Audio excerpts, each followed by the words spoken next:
Science, technology, engineering, mathematics یعنی نیسا esteem کا ادارہ اسٹوڈنٹس، انٹرنیز، ایجوکیٹرز اور عوام کے ساتھ مل کر علم کو عام کر رہا ہے۔ ناسا نے اپنے پروگرام اسٹیم کے تحت لچکدار اور نرم روبوٹ پر ریسرچ شروع کی ہے۔ اس طرح کے روبوٹ میں فیبرک اور لچکدار سلیکون کا استعمال کیا جاتا ہے۔ یہ روبوٹ زندہ اشیاء سے متاثر ہو کر بنائے گئے ہیں اور زندہ جانوروں کی نقل کرتے ہیں۔ خاص طور پر سمندری مخلوقات بہت سے کام اپنے نرم اجسام سے انتہائی مفید طریقہ سے کرتے ہیں۔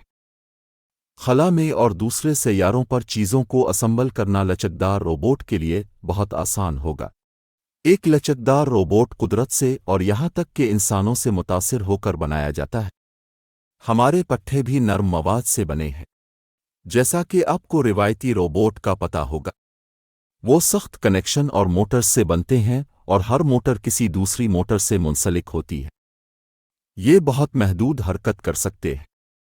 ہم عام روبوٹ کو جانتے ہیں کہ وہ ٹکراؤ اور جھٹکا برداشت نہیں کرتے، جبکہ نرم روبوٹ آزادی سے حرکت کریں گے، جھٹکے لگنے اور ٹکراؤ پر بھی محفوظ ہوں گے۔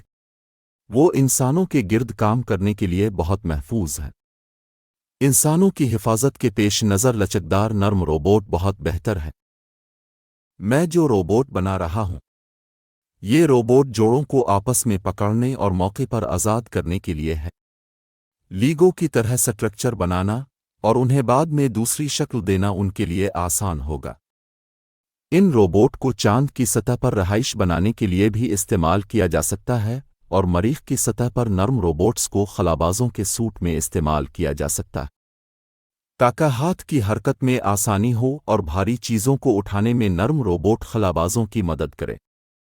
ان روبوٹ پر کام کرتے ہوئے آپ کو سافٹ ویئر اور ہارڈ ویئر پر بہت سے تجربات کرنا پڑتے ہیں، جو روزمرہ زندگی میں بھی آپ کی تخلیقی صلاحیت بڑھاتے ہیں۔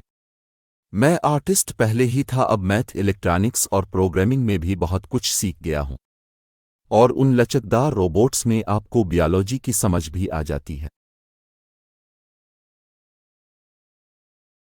اس طرح کی اور ویڈیو بھی آ رہی ہیں۔